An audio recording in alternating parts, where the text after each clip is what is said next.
What is up, y'all? Kevin Kuhn here from Athlete Factors. This is the Athlete Factors podcast. My guest today, Derek Stanley. What's up? What's up, man? From Derek Stanley Fitness. Yes. Look at that. My old logo. Got it updated? Yeah, it's way prettier now. Cool. Way cleaner. Doesn't have the barbell in it. No barbell? No barbell. Wow. Clean. What's fitness without a barbell? I don't know. That's a good point.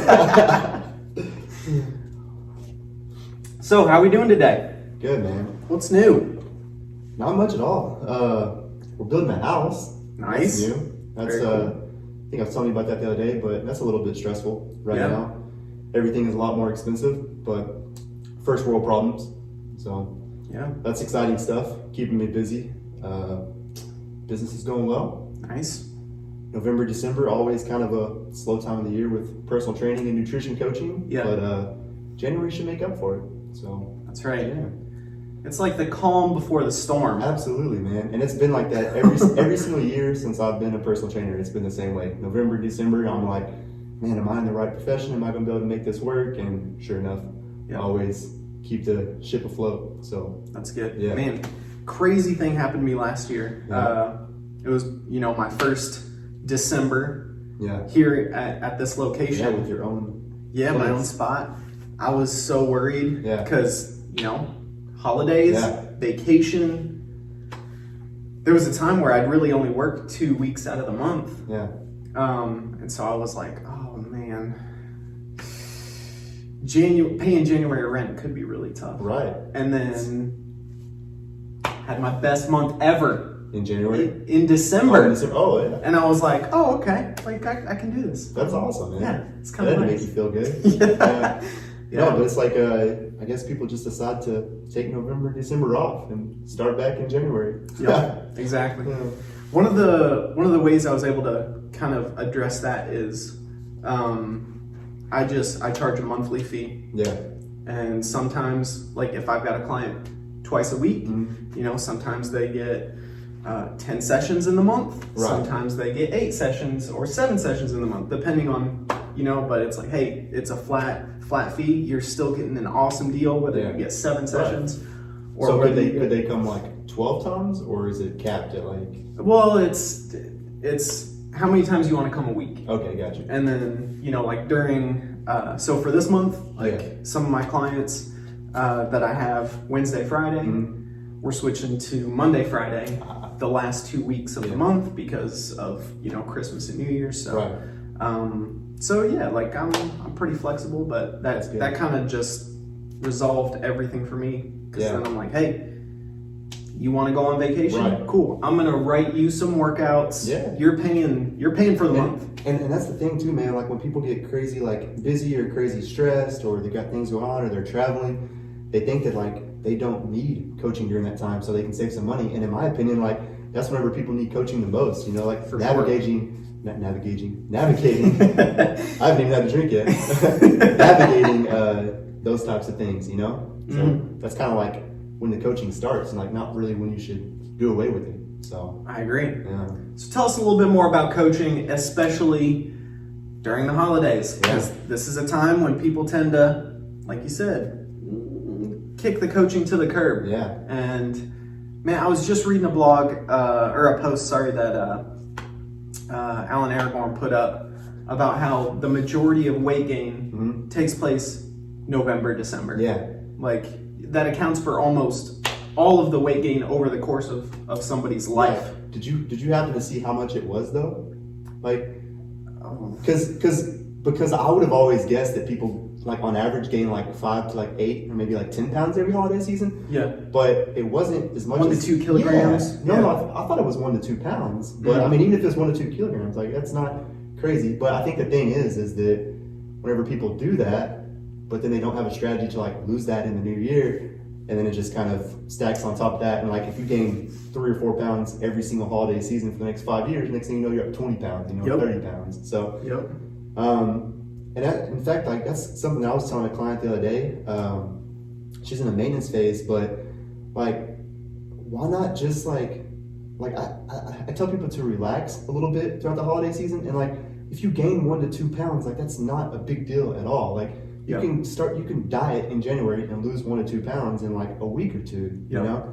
But I think the thing is like, you got to have a good mindset with it. And so many people will just say, screw it. And that, you know, instead of gaining 1 to 2 pounds, they gain like 5 to 10 pounds. And then, you're looking at like, okay, well, now you got to diet for like maybe 6 to 8 weeks to lose that before you can even make further progress if that's still your goal. So that's one of the things I try to tell my clients is like, hey, anything that you put on in a week, we can take off in a week. Quickly, But that's within, you know, a certain window. If you pack on 5 pounds in a week, it's like, let's not lose that all in a week. And that's the thing too, is like, that's why you got to be careful telling people like, hey, it's okay to gain a couple of pounds because you can diet that back off, because then I feel like people have a little bit of a worse mindset, and they get in that mindset that, oh, it's okay if I gain weight, and then they do take it a little bit too far and gain a little bit too much. I've been there. But I would rather than stressing like about the scale and like stressing about like maintaining weight, or especially even losing weight throughout the holidays, I would much rather relax a little bit and put on a couple pounds and have those like holiday cookies and just maybe tighten things back up in January, you know? Yeah. So, but that's another thing too, is I think it all depends on like the strategy that you take depends on what phase you're in. Like, are you actively trying to lose weight, or is your goal like maintenance, or are you trying to gain? So maybe we should break it down by that. Like, say, I think that's strategies for someone who's trying to lose weight. What would you say is what's your philosophy there with weight loss during the holiday season? Well, like, so that's one of the things. The majority of people that I'm working with are athletes, and as true, our clientele is a little bit different. It really is, and for the most part, in a regular year, right now is typically when people are finishing up the Ironman season. Let's say. Okay. And so most of them, like, I'm trying not to have them worry at all about weight loss. Right. Like, I'm trying to keep them fueled as possible. And that's much easier for them too, because they're athletes, and so they have like performance goals to aim for too, you know? Yes. Whereas people who are just in it for like body composition to see weight loss, it's a lot harder. So yeah, it can be really tough trying to coach an athlete to lose weight as well as fuel appropriately at the same time. So hard to balance that. It's so tough, man. And trying to convince some athletes why those two goals, weight loss or fat loss, and maximal performance, like those are button heads. Exceeding goals, yeah. And so as much as possible, I try to like steer my clients away from weight loss or fat loss during the competitive season. Like, that's an off-season goal. Let's change body comp then. And then just focus on fueling during. And you said Ironman? Yeah, so marathon Ironman. That's not like a weight class sport either. So I guess not really, not for the most part. So there are some weight categories, but like it's kind of. Gotcha. So it's not like powerlifting where somebody needs to stay in like their weight class to be competitive or anything like that. So man, my philosophy was that like if I could do it my way, I would tell every single one of my clients, like, get a calendar for like November and December, like mark off, like think ahead of time, mark off each day that you have either a holiday party or Friendsgiving or a Thanksgiving dinner with your family or whatnot. Go ahead and mark those off ahead of time, and like what they see is like, oh, that's only 4 or 5 days out of the next 60 days. So like if I'm on track for the 54, 55 out of the next 60 days, and I'm at least like 9 out of 10 or 8 out of 10 adherence, those 4 or 5 days, like it's not even gonna matter whatsoever. So it's truly like what you do consistently over time, not any single day in isolation. But for those 4 or 5 days, I want people to enjoy. And I think it's important too, like once you have those 4 or 5 days, to then choose the ones that are the absolute most important to you. So like for me, my family Thanksgiving, where like my mom is there, all of my closest family members, that's the one that I want to really, really enjoy. And like, I'm not going to worry about macros, I'm not going to worry about calories, I'm going to eat the freaking pecan pie or whatever. But if you got like a work potluck or something like that, maybe it's not quite as important. And for those types of things, maybe we need to stay a little bit more on track. Like you can still relax a little bit, but not not going for the 4th serving of pecan pie, you know? So I think it's important to kind of pick and choose, like which one's the most important to fully enjoy and which one's, you know, important to have a little bit of a better strategy going into to manage calories. So yeah, it's so with athletes, most of them have like an A race that they're like, hey, this is the race that I'm training for. But then kind of along the way, there's, you know, like a B race where it's like, maybe this is kind of like, if the A race doesn't go well, then we've got these other races that we can, you know, they're kind of in the bank just in case we need to, you know, if we don't hit the qualifying mark for nationals, right? So, and then you've got maybe C races, which are like, you know, it's like you're going to train hard that week, even though you're racing the weekend. So it's kind of the same thing. Like you're not, like we want to be really prepared for these A races, but like obviously you're still going to train for the B races and the C races, but you got to prioritize. Like, there's a hierarchy of things that you're like focused on. So I think that's pretty awesome. So so let's say you've got a client and they're like, they want to be able to enjoy the meal. It's not like, maybe it's like a potluck for work. So how would you break down what they should prioritize? Like, are you having them focus not so much on calories, but focus on protein? Or is it just kind of like, hey, just when you get to a certain level of satiation, stop? Or like, so what are some strategies there? So for that specific day where they have that like holiday meal, man. So I've actually changed my mind on this over the last like couple of years due to my own personal experience and working with clients.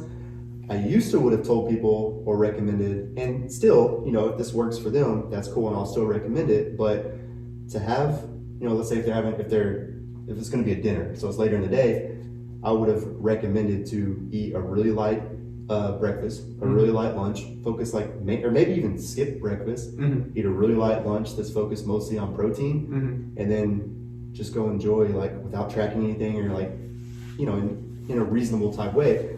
But now I think it's a little bit better to go ahead and eat like a normal breakfast, whatever you normally have, maybe a little bit lighter. So if you normally have 700 or 800 calories for breakfast, maybe you could eat a 500 or 600 calories for breakfast. Eat a somewhat normal lunch, and then just treat that dinner as like just your normal 3rd or 4th meal of the day. And I think going into it like that, one, you're less hungry, so you're much less likely to binge and just and to have a better mindset with it. So yeah, that's kind of what I would say do now. Is like eat your normal lunch, eat your normal dinner, go into it, put some turkey on your plate, so you got some protein if you eat meat, and just be reasonable, and listen to your body. Like, you know, whenever you're feeling full, we all do, and we've all eaten way past like being stuffed and feeling miserable. It's like trying to avoid that, you know, like it's cool to eat till fullness. Cool to have the dessert, but just don't stuff yourself and like make yourself absolutely miserable. So, which is sometimes easier said than done. and it's much harder, I found, like I said, if you skip breakfast and lunch and then just go into that meal like ravenous, you know, eat all the good stuff. But yeah, that's typically how I approach it. Gotcha. Yeah. So,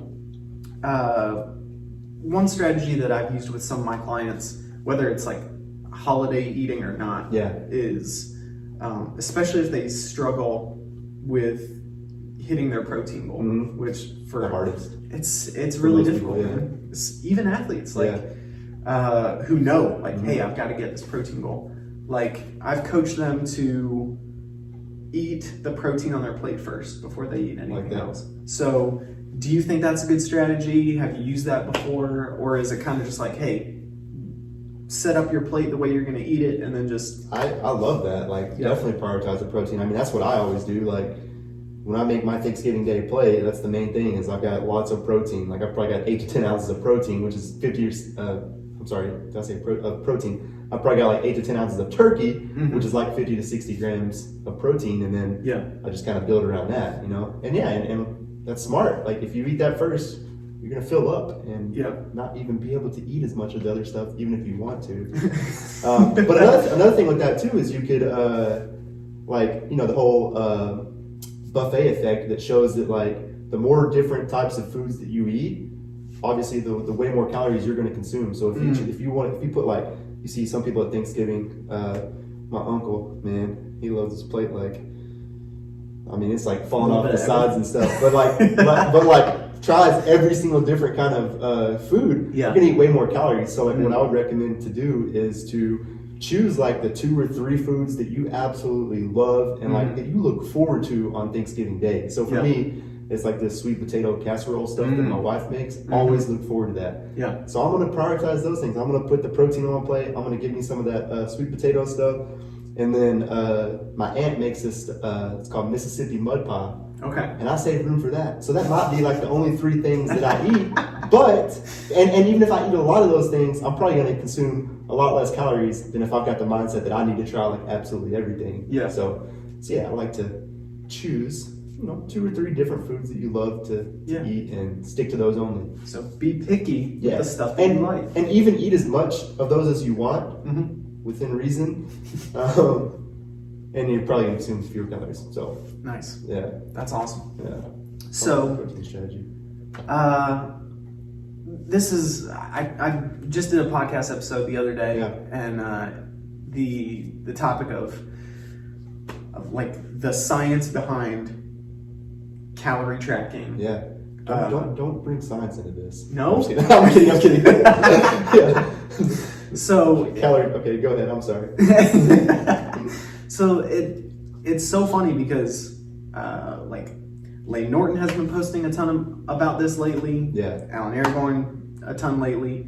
It blows my mind that here we are at the end of 2020. Yeah. And people are still saying that energy balance isn't a thing because calories are like different, right? Or they're because protein has a higher thermic effect or is higher quality and etc. Yeah. Or people, calories aren't equal between people. Right. Oh my goodness. And all the studies that have been done that like the Twinkie diet and all those types of things and like the challenge that Jordan Side did. I don't know if you follow him, but he did the he likes all your posts. No, it was McDonald. I get really jealous. Oh, Jordan? Yeah, I saw him. Jordan's like my boy. Your posts, man. Yeah.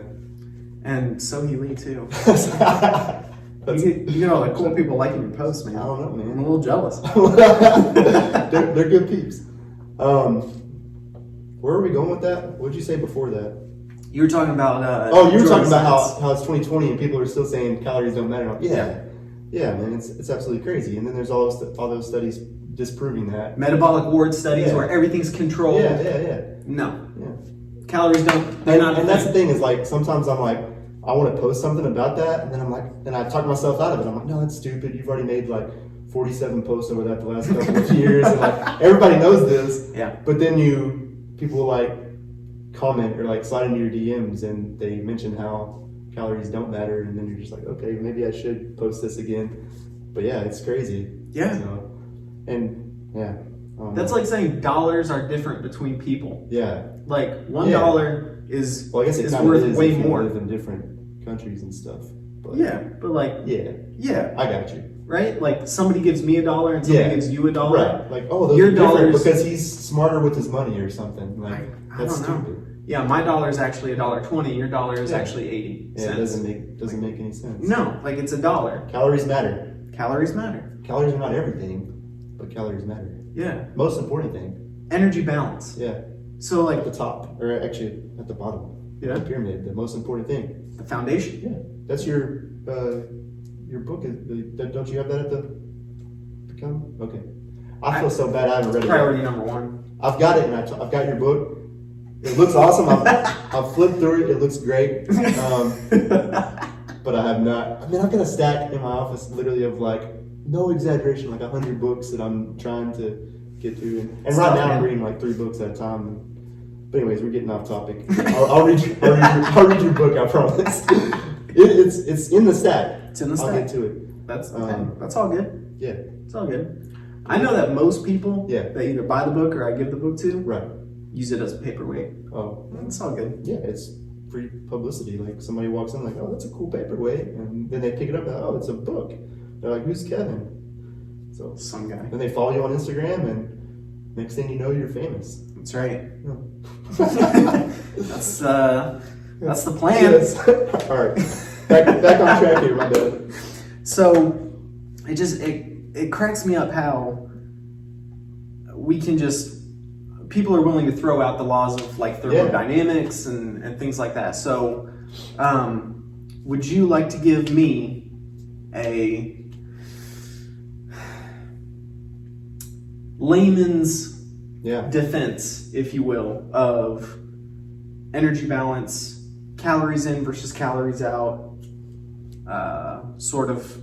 No, I'm good. I don't want to. No, All I'm just right, kidding. we'll skip that then. Yeah. So, layman's man. Let me see if. So I'm a potential new client, and I'm you want like, to know why calorie balance is so important? yeah. Like, why should I choose you as a coach? Yeah. Oh, okay. All right. Yeah. Hashtag science. Hashtag science. No, I mean, so there's, with nutrition principles, there's the hierarchy of importance. So calorie balance being the most important and irrefutable. I mean, it's been every study that's ever been done, especially every metabolic ward study, shows that if you're in a calorie deficit, you're going to lose weight. If you're in a calorie surplus, you're going to gain weight. So if your goal is weight loss, but I tried being in a calorie deficit once and I didn't lose weight. You weren't, Kevin. You were not in a calorie deficit. But my fitness pal told me I was. You were not. Yeah, sorry. I wish I could just be that straight up with people. No, that's a legit thing. Is like so many people do think that they're actually eating like 12 or 1,300 calories per day and not losing weight, but they're most likely a few different scenarios. They could be eating 1,200 calories Monday through Friday or maybe even Monday through Saturday, but then they have that one day where they eat 4,000 calories and they completely cancel out the calorie deficit for the week. Yeah. Which can be really frustrating because you're like, man, I am sticking to this like 6 out of 7 days. Like I'm eating 1,200 calories and I can't lose weight. But they're not. Like in that instance, they would probably be better off eating 1,400 or 1,500 calories every single day and trying to do that on that 7th day too. And they're going to be able to sustain the deficit and lose weight, which also gets confusing because then people think like, oh, well, I was eating 1,200 calories per day and I wasn't losing weight. Now my coach has me on 1,500 calories per day and I am losing weight. Yeah. And it's like, well, no. Now you're just actually eating 1,500 calories every day instead of eating 1,200 calories 6 out of 7 days, and then your average for the week being 1,900 calories. So I guess I answered your question somewhere in there, but calories are important. Yeah. So how important is it to hit like a weekly calorie goal? Dude, I love that. Like, I've actually got 3 or 4 clients that are doing that right now, and it works well for some, but I don't think it'd work well for everyone. And I feel like that's a way for me to bridge the gap with certain people between like kind of intuitively eating, not even intuitively eating, because that's not what that is. But I guess kind of that, and listening to their hunger and satiety signals and eating to fulfill those each day, while still addressing the number one principle of calorie balance. So like what I mean, for example, is like if they have 900 calories one day because maybe they're really sedentary and they don't work out, but they listen to their hunger and satiety signals, they eat 900 calories that day. Next day, maybe they're really hungry. They go for a long run or they do a workout and they have 1,600 calories. But as long as like, let's say that weekly, we do the quick math here. Let's say like their weekly calorie goal, I'll set that. So like 7,500 calories is your goal for this week. They can break that up on the day, however they please. So yeah, so I'm a huge fan of that. Like I think that can work really well. And it's a lot more flexibility than just having like a specific target every single day. So yeah, I'm a fan of that. Yeah, weekly calorie goals. Yeah, for my endurance athletes, like because they're training every day, because sometimes they're going to have multiple sessions within a day where they've got to swim and run that day, or swim and bike. Like I'm a little more strict with their daily calorie goal. That makes sense. Yeah, but for my non-athletes, for my clients who are just focused on changing body comp, like the weekly goal, like as long as you're relatively close to that, then I think we're going to make some progress. So yeah, I love that. And I can see how it would make much more sense for athletes. Like, no, like you can't eat 800 calories in this day, even if you're not hungry, because you have these training sessions. So Yeah. you need your 2,000 calories or whatnot. So Yeah, that makes a lot of sense. your session tomorrow is going to be Yeah. garbage. Yeah, absolutely. So even if you feel good today, Yeah, what happens 24 hours from now is going to be impacted greatly. absolutely. Yeah. And on that kind of same topic, I think another thing that works really well for people that, because I'm a huge fan of, like there's people who will be like, you have to hit your macros plus or minus 5 grams every single day. If you do not, you suck and you're not going to make progress or whatever, you know? Mm-hmm. So I'm a huge fan of allowing people to be as flexible as they can while making the results that they want to make or making the progress that they want to make. Mm-hmm. So another thing that I like to do is have people just track calories and protein. So got an 1,800 calorie goal and you need to hit a minimum of 130 grams of protein. Don't stress about where the carbs and fat, like if one day you have 200 grams of carbs and 40 grams of fat, another day you have 100 grams of carbs and 70 grams of fat, so be it. Like Mm-hmm. the calories are where they need to be and you're prioritizing protein. So Yeah. I've kind of used that quite a bit just because I feel like as long as you're not in a strict calorie deficit, your minimum amount of fat is probably not going to be that much of an issue. Right. So as long as you're not in a deficit? Yeah. Like, okay, gotcha. Like your minimum for health or whatnot? Exactly. Yeah, gotcha. Yeah, like, 0.25. 0.25, somewhere around there. But yeah, like for my clients who are at maintenance, like doesn't matter. it really doesn't. You're pretty easily gonna, like most people, like without trying, are pretty easily gonna get enough fat unless you're intentionally like doing low fat, you know? Yeah. So do you have, I think we may have talked about this last time, but do you kind of have a narrow window of macros that you like to set up for your clients? I think it depends on the goal. I mean, I would love if everybody could hit their macros within like plus or minus 8 grams every day, but I just don't think it's like super realistic for most people. So if someone's like never tracked before and they're just kind of starting with me, I may say like, hey, let's just aim to hit these within, 10 to 15 grams every single day for now. But if it's somebody that's like 11% body fat and they're trying to be 9% body fat, I think they need to be a lot more rigid and a lot more strict with it and like maybe aim for plus or minus 5 grams or so, But yeah, that's another thing I do is just give people different ranges depending on where they're at and how their lifestyle is set up and what their current habits are and everything along those lines. So yeah, I have different targets for, like right now, my goals are literally within like plus or minus like 75 grams each day. So like if I'm somewhere between 300 and 400 grams of carbs and somewhere between 60 and 80 grams of fat and like maybe around 200 grams of protein, like I'm good. But I don't have like an overly specific body comp, like weight loss, muscle gain goal or anything like that right now. I'm just trying to like live and maintain.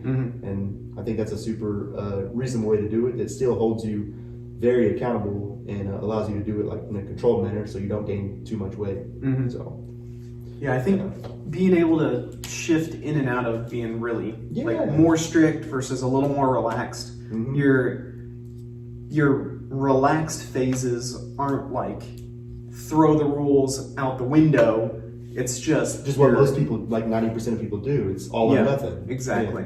You're just expanding the range that's appropriate for you. And I agree.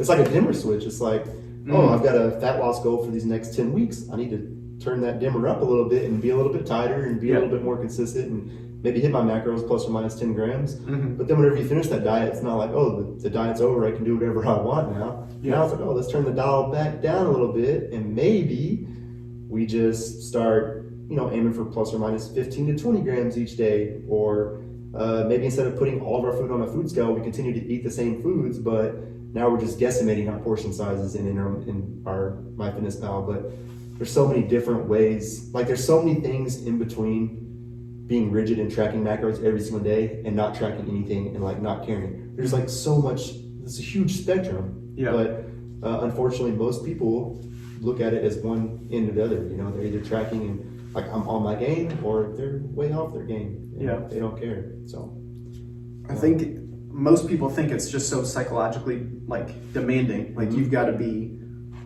on 100%, Right. or Yeah. you're not doing anything, instead of like grades of intention and of what's appropriate at that time. So Yeah. I would say that's one of the biggest messages that I try to convey to all of my clients is we gotta because that's what I see that most people struggle with is the on off black white mentality. Good foods, there's bad foods. There's I'm on my diet, I'm off my diet. So we gotta meet in the middle somewhere. Find out what you can sustain and do. So figuring out, not using a cookie cutter approach, but figuring out what's going to be appropriate for each client.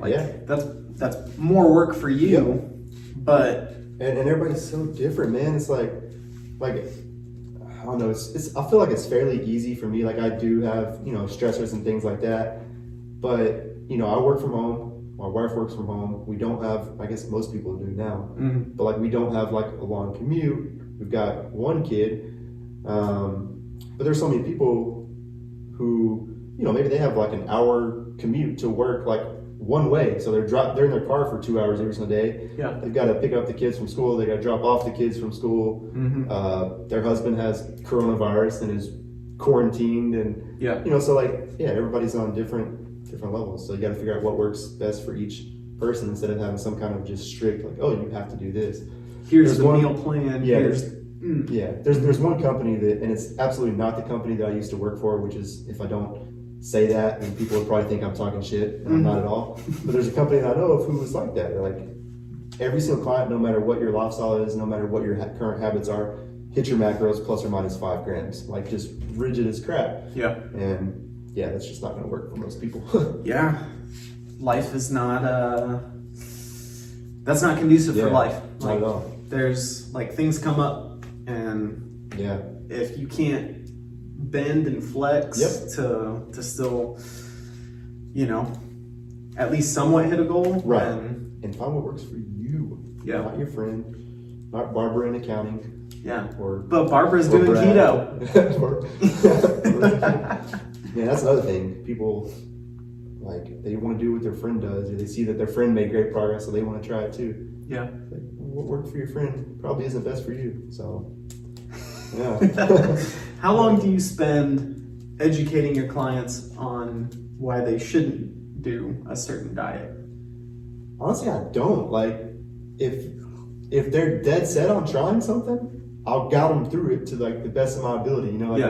Like I'm not gonna, like if they say I want to do keto, I'm not gonna say, well, keto's stupid. Like you shouldn't do keto. But I may explain why I think it's either good or we'll say ideal or best for them, or not good for them. And then if they still want to do it based on what I think, then in my head I'm like, well, that freaking sucks, but I'll still got them through, I'll still help them. So I had 2 clients last year who did keto for like 6 months, and like made good progress. And then I worked with them on whenever they were like, screw this, I don't want to do this anymore. Work with them on transitioning out of that and getting their carbs back up. So, did I answer your question? For sure. Okay. For sure. So, one of the funny things about let's say keto is that you don't have to track calories when you're on keto, right? True. So it seems easy to people. Yeah. Well, I mean, that's what they say. That's what people say, or that's what they think is that you don't track calories. But I mean, we all know people who can make like a salad for lunch that's 1,600 calories because they put bacon and avocado and olive oil on it, and So no. So that it could be a strategy for some people. Like, and here's another thing too: is like you don't have to do keto. You can do high fat, low carb without going full keto. Right. So think about it. Like, think about that. Like, you don't have to do keto. If you do high fat, you can still focus on minimizing carbs. But you also know that if you go out to dinner, you can have a little bit of bread if you really want to. Because you're not trying to be in ketosis or anything like that. And by going lower on one of those macros, either carbs or fat, it can be a good way to make some good fat loss progress without having to track your calories or your macros if you don't want to. Yeah. But you still have to be aware that calories matter, and you can't just eat as many, like if you're on high carb, low fat, you can't eat as many carbs as you want, and still make weight loss progress. And same thing if you're on high fat, you can't eat as much fat as you want and still make progress, but you can eat mostly fat and not. So, yeah. So yeah, the overarching principles don't change. Right. It just makes it easier because you may not have to track as strictly. Absolutely. And I get why some people don't want to track, or they think it's like too stressful to track or whatnot. Like I don't want to track every day forever. Like it kind of sucks, but yeah. Awesome. Yeah. Well, if y'all have any questions, please feel free to post them down below, and if we're lucky, maybe Derek will answer some of those. Before we leave, can I show my snowman shoes? I'd be offended if you didn't. Yeah. So, I've actually, these look really festive, but I've actually been wearing these. Wait, are those running shoes? They are. Yeah. Yeah, Brooks. Because you've been Are running. you a fan of these? They're so comfortable. So, no, like 6 months ago, so like in July, it was summertime, and I was like, I want to get a good pair of running shoes, because like you've seen my dad's shoes, they're not the best to run in, like the big bulky thick ones or whatever. Oh yeah. So I was like, I want to get a good pair of running shoes, Mm-hmm. but I'm really cheap, and Brooks are expensive, and I don't want to spend like $150 on a pair of shoes. Yep. So I found these in July for like 50 or 60 bucks. There you go. And it was a steal. And I've been wearing them since then, like even during the summertime. My shoes have snowmen and Christmas trees and everything on them. But it's like 5 o'clock somewhere. It's snowing somewhere. Absolutely, yes. So I think that's fair. Yeah. That's good, man. Thank you for taking the time to do this. Absolutely. I know you're a busy man and got your own stuff to do. So tell everybody how they can follow you and reach out to you and all that. So in the next couple of weeks, I should have my website going, which is just DerekStanleyFitness.com. So Nice. Then, I don't know when you're going to post this, that'll be the best way to go on, contact me, see some blog posts, client testimonials, all those types of things. In the meantime, definitely most active on Instagram. That's where I post all my fitness stuff. So that's just at DStanleyFit. And yeah, I post sometimes on Facebook, but not very often. So I'd say Instagram is the best place to find me. So I think that's the best place to be. yeah, I agree. Twitter's difficult. Facebook, it's for the old people now. And politics Yeah. or parlor.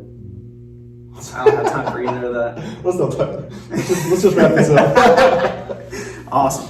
Thanks y'all for watching and listening. Be sure to go follow Derek and stay tuned for next week's episode. Adios.